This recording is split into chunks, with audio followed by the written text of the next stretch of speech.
Nih, ini lagi di hijack nih. Nih, tar sini nih. Ini Instagram gue. Nah, ini YouTube gue nih, di channel YouTube gue. Sama ini channel, ini Instagram Jepretan Raka nih, fotografi gue. Oke. Lebih seru. Jadi ya udahlah, kalian jangan terlalu percaya banget channel ini. Oke.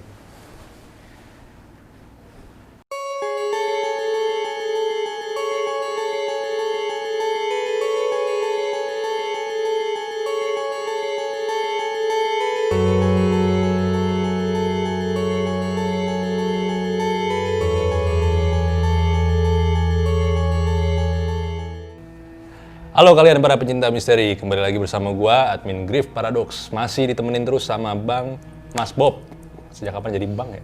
Gini-gini mulu ngapain sih maksudnya? Ini apa sih? Promosi di akhir udah gua bilang. Kita kali ini akan ngebahas tentang secret society dan simbol-simbol misterius yang ada di Indonesia. Waktu itu sempat ada yang request kalau nggak salah. Jadi ini admin agak distracting ya begini. Jadi langsung aja kita ke videonya. Bentar. Simbol misterius ini tentang apa sih? Tadi kan, makanya lu jangan begini-begini mulu. Tentang secret society, perkumpulan rahasia, dan simbol-simbol misterius di Indonesia. Minggu lalu katanya ini, apa? Illuminati. Let's go to the video. And sacrifice them on the altars of science. Then bring your church down upon you. Vatican City will be consumed by light. A shining star at the end of the path of illumination. Sebelumnya kita bahas sedikit yuk, apa sih Freemasonry dan Illuminati? Keduanya adalah organisasi rahasia. Asal-usul Freemason sendiri sedikit tidak jelas, antara akhir abad ke-16 hingga awal abad ke-17. Menurut catatan sejarah, awal Freemason didirikan bertujuan untuk menciptakan sebuah guild atau klub untuk para pemahat batu dan seniman. Karena pada masa itu, seniman dan pemahat dianggap sebagai orang-orang yang memiliki skill tinggi dan seperti dianggap sebagai bangsawan. Dari situlah kata Mason diambil, alias pemahat batu. Dan free di sini juga bermaksud secara harfiah kebebasan. Bisa disimpulkan awal dari terciptanya guild ini adalah tempat berkumpulnya para seniman untuk melakukan atau berkarya sesuka mereka tanpa batasan. Lama-kelamaan, guild ini berkembang menjadi perkumpulan orang-orang elit yang mempercayai kekuatan yang lebih tinggi dari manusia atau higher power. Tetapi, mereka tidak menganggap perkumpulan ini adalah agama. Bersambung menuju Illuminati, gerakan ini didirikan pada tanggal 1 Mei 1776 di Ingolstadt, Bavaria Atas, Jerman, dengan nama Ordo Illuminati, dengan anggota awalnya sebanyak 5 orang, dan dipelopori oleh Adam Weishaupt. Dia adalah profesor hukum kanon di Universitas Ingolstadt, sebagai satu-satunya profesor dari kalangan non-klerikal atau bukan kaum religius. Kelompok ini terdiri dari para pemikir bebas, sebagai perwujudan pencerahan dan tampaknya mencontoh Freemason. Anggota Illuminati melakukan sumpah rahasia dan berikrar untuk mengabdi kepada atasan mereka. Anggotanya yang dibagi menjadi 3 kelas, masing-masing dengan beberapa tingkatan, dan banyak cabang Illuminati yang menarik anggota baru dari loji-loji Mason yang sudah ada. Loji di sini bermaksud tempat di mana anggota organisasi berkumpul di dalam satu gedung, dan gedung itu disebut loji atau lodge dalam bahasa Inggrisnya. Konon awal dibuatnya Illuminati dikarenakan Adam Weishaupt ditolak untuk bergabung di Freemason dan menciptakan organisasinya sendiri. Baper dia. Baper, nggak keterima, bikin organisasi sendiri. Jadi Freemason tuh beda sama Illuminati? Beda, tapi mereka nyatu. Sekali-kali datang dan telitilah banyak prasasti di Museum Taman Prasasti di Tanah Abang, Jakarta. Tepat di pintu masuk museum, di sebelah kiri paling pojok, kalian akan menemukan 2 simbol, yakni Illuminati dan Freemasonry, di dalam satu prasasti. Berdasarkan cerita original dari beberapa sumber, Illuminati memiliki sejarah yang singkat bahwa Illuminati telah bergabung dan dipertahankan oleh Freemason. Kehadiran Freemason di Indonesia sudah melewati jalan yang panjang. sejak Loji Mason pertama didirikan di Batavia pada 1762. Perkembangannya makin pesat sejak 1870 ketika loji-loji bermunculan di pusat-pusat komunitas Eropa di Jawa, Sumatera, dan Sulawesi.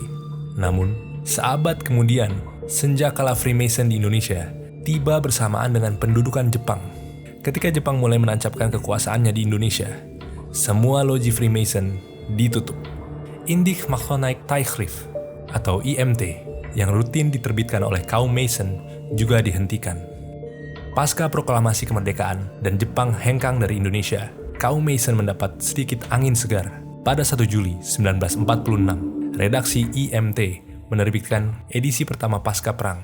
Di masa-masa tak menentukan itu, aktivitas kaum Mason mengalami pasang surut. Terlebih ketika agresi militer Belanda dilancarkan pada 1947 dan 1949. Dengan semakin memburuknya hubungan politik, semakin banyak anggota pulang ke Belanda, dan semakin sulit untuk melanjutkan kehidupan loji. Pada 27 Februari 1961, Presiden Soekarno menandatangani UU Komando Tinggi Militer yang melarang organisasi Freemason karena memiliki dasar dan sumber yang berasal dari luar Indonesia dan tidak selaras dengan kepribadian nasional.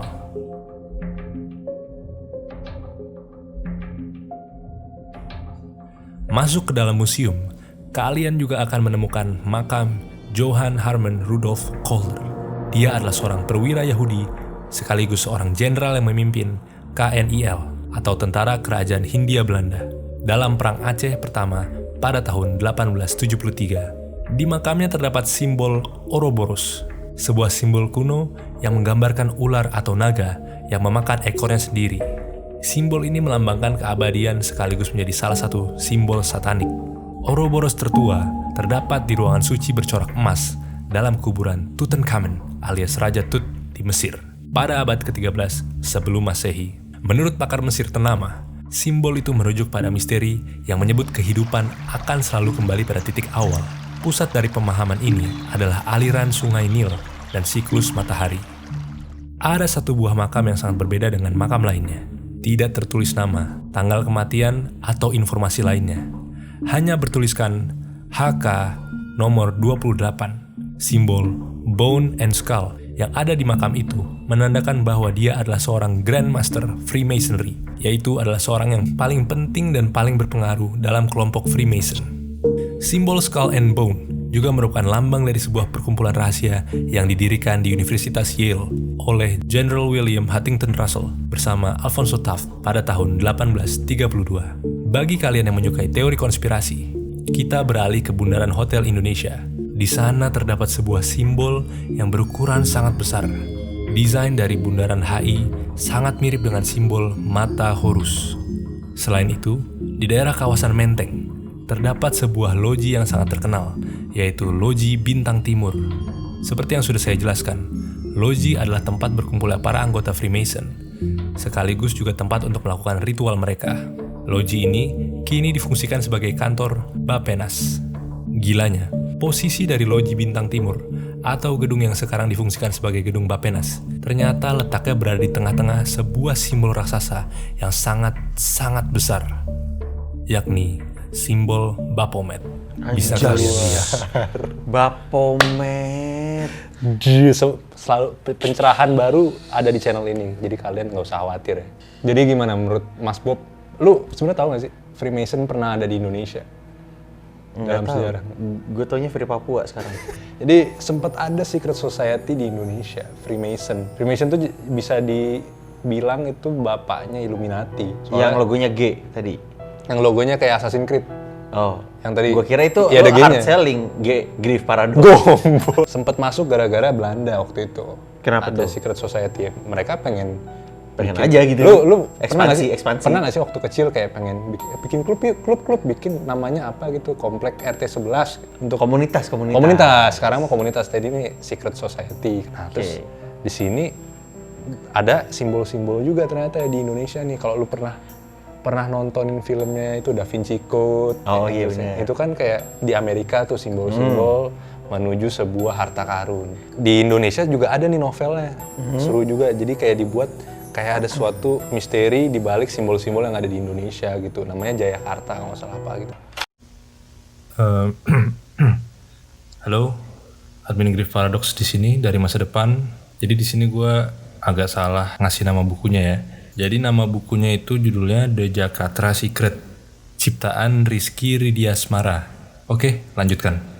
Ini masih berbentuknya spekulasi sih, maksudnya kayak mungkin itu efek dari paradolia juga gitu. Paradolia tuh kayak lu nyocok-nyocokin gambar. Cocokologi. Ya cocokologi gitu kan. Tadi gue mikirnya cocokologi kali ini.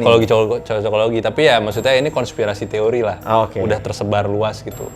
Simbol-simbol yang tertera di taman makam prasasti itu memang betul gitu karena mereka anggota-anggota Freemason dan Illuminati gitu. Jadi kayak coba deh datang ke sana dan kalian teliti lebih detail lagi, banyak simbol-simbol yang mungkin bisa kalian cocokin sama budaya barat, secret society dari barat gitu. Ada hubungannya sama Hitler mati di Indonesia nggak? Tar dulu. Kenapa? Kalau itu, lu tau nggak yang Monas? Monas yang mana tuh? Iya, simbolnya lah, anjir. Ada simbol apa ya? Nah, Monas di dalamnya Monasnya dulu deh secara luas. Bentuk Monasnya. Bentuk Monasnya. Kayak lilin ulang tahun. Salah. Lilin mati lampu. Salah. Apa? Monasnya itu tuh, coba cari ya. Nah. Katanya lambangnya genitalnya perempuan sama laki-laki. Oh iya? Emang iya? Nah, coba cari. Lu yang cari nih. Oh, ntar pas yang edit ya. atas genitalnya wanita. Kebalik. Kebalik ya? Emang wanita yang begini? Yang Wanita yang begini. wanita yang begini tuh bawahnya. Bawah dong. Oh, jadi ya. Ntar jelasin kotak deh. ya berarti bentuknya. Ya, kalau dibentuk langsung gitu kan ketara banget kalau dari Google Map Jadi ya kan. maksudnya itu kayak merepresentasikan itu. Itu dia, Oke. itu. Ini konspirasi teori. Konspirasi lah. lagi. Konspirasi teori. Dan ya. ada di ujung emasnya si Monas tuh. Itu kalau lu lihat dari Istana Presiden apa dari mana? Iya. Itu bentuknya ada kayak wanita lagi kayak ya something lah, lagi meliuk gitu lah. Pokoknya ya nggak ngerti gue. Pokoknya kayak gitu. Makanya lo harus jadi presiden dulu kalau mau lihat itu. Jadi kalau kalian tahu tentang secret society ini, kalian bisa diskusi juga di kolom komentar di bawah dan Jangan biarin aja apa yang udah rahasia itu tetap jadi rahasia. Jadi mungkin kalian bisa mikirin aja, nggak usah di komen, jadi tetap rahasia Iya. gitu. Jadi semua rahasia terjaga, hargai privasi orang masing-masing ya kan. Siapa tahu namanya rahasia, kalau dibagi-bagi bukan rahasia lagi. Betul sekali. Gue satu lagi pengen ngerekomendasiin kalau kalian yang suka tadi bukan. Oh belum. Tadi kan gue lagi promosi buku nih, tapi di stop kan. Gue pengen ngasih tahu nih buat kalian yang suka sama misteri dan kayak kisah-kisah teka-teki gitu ya. Kalian bisa langsung coba beli buku atau baca bukunya tuh. Nah, kalau yang Indonesia itu tadi yang Jayakarta itu bisa ini ntar gue kasih lihat di sini. Terus kalau lebih yang ke baratan itu buku-buku yang diciptain sama Dan Brown. Mungkin kalian udah tahu kayak film-filmnya udah diciptain soalnya itu yang salah satunya Da Vinci Code, Angels and Demons, Inferno, terus ada yang paling seru tentang Freemason itu namanya The Lost Symbol. Jadi kalian bisa langsung baca aja dan itu seru banget sih kalau kalian suka misteri dan Sama ini. Pintu Neraka filmnya. Kalau nggak salah yang main Dwi Sasono sama Reza Rardian. Bener nggak ya? Kok jadi horor, Pak? Gue tahu tuh ya, pintu menuju neraka yang pintunya kebuka terus Ada neraka di dalamnya. Kalau surga dalamnya pintu surga. itu surga. Jadi dari kita sekian dulu karena panas juga pakai jaket beginian ya. Kan baru ganti.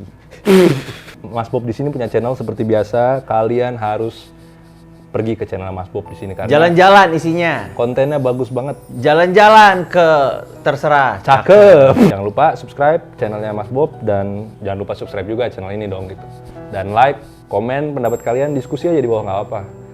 Gue suka kalau kalian diskusi, ntar kita juga bisa diskusi bareng gitu. Saksikan terus episode STS ini dan sampai jumpa di episode minggu depan. Salam cekam dan misteri. Ikutan juga gue bangkit. Per, thumbnail per. Oh iya, thumbnail.